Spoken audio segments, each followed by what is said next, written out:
Good morning, ladies, and hello again. We are on day 7 today of our series 10 Tips to Design Your Dream Online Business. So last week on Friday we did number 6, which was how to automate as much as possible so your business can produce leads even while you sleep. And today we're going to talk about Email Marketing 101. The key components to use when planning your email marketing strategy. So we did speak last week about how to create a lead magnet, and that is going to be a subject of a live stream that's coming up later next month. So we'll talk a little bit more in detail about that.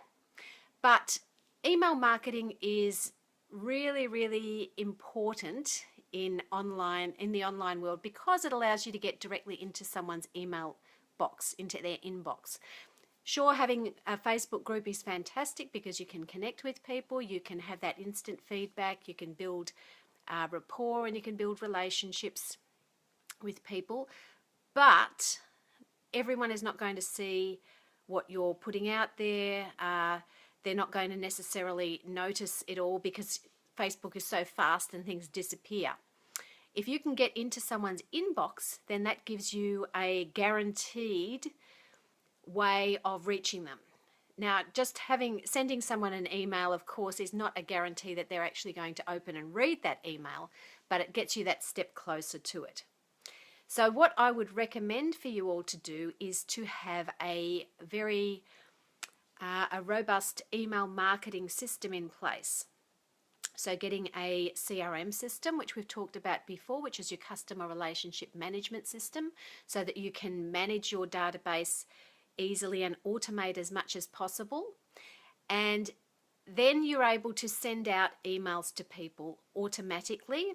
You can send out a broadcast or a newsletter to people, and I would really recommend that you do that by nurturing your list. I send out at least 2 emails a week to my list. One of them will be a newsletter usually, which is it's just, I suppose, some interesting stuff about that I know will be of benefit to my ideal clients, and I send them, whether it's an article I've written, whether it's a topic that I've noticed is being spoken about in the Facebook group, the types of challenges people are facing. I'll keep my eye on those and talk about those in the newsletters. And also I will usually send out a solo mailer, which is it's an email as well, but it's got a call to action in it. And that's why it's got a single call to action in it, because people can easily get confused and overwhelmed if you send them an email with all these different links in there to click, because the thing is, as soon as they click that link, they're out of the email. They're not going to read the rest of the email. So if you can have one call to action in an email, that is going to be a lot more effective than a million different links for people to click, because that's relying on them then to come back and click on it another time. And because we are so busy, we're not going to necessarily open an email up a second time. But the great thing again about having a call to action in your email is that you are encouraging people to take action. So they're reading the email, and the call to action doesn't have to be big. It can be something like reply to this, here's my experience with clients who don't pay, or something like that. Have you had this experience? Hit reply and let me know. Or, what are you celebrating this week? Hit reply and let me know.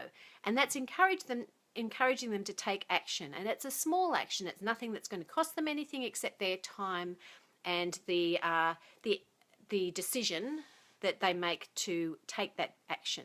It may be join my Facebook group. I put that on a lot of my emails, especially in the PS section down the bottom, and people will join my Facebook group from there.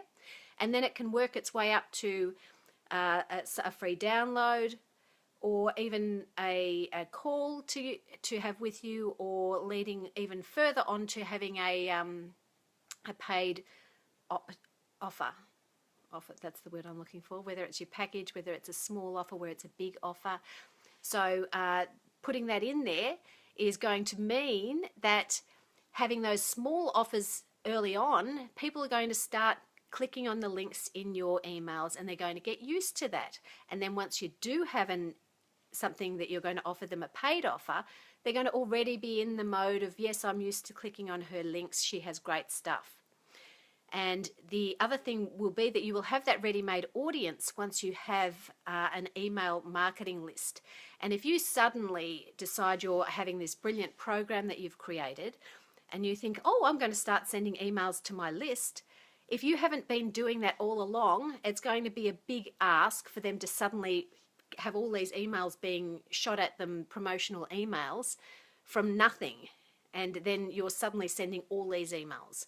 So the great thing about getting into that routine of regularly sending at least 2 emails a week, that means that when you have an offer or something coming up, you can use at least one of those to promote your offer, and it won't feel salesy or spammy because the people you are sending your emails to, your list, are used to hearing from you. So it's not like you're suddenly going to be overwhelming them with too much stuff that's going to scare them off.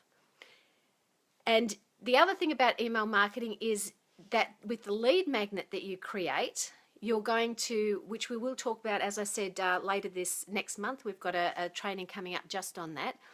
But with the lead magnet you create, you can then create a series of emails, sequential emails following from that automatically come out to your prospect when you have when they sign up for your lead magnet, and that will nurture them, and it will, so say for example, my client booking roadmap is available to be as a lead magnet. Once people sign up for that, they put in their name and email address into the little box, and then they automatically will get a welcome email, and in that email there will be the link to download the client booking roadmap guide.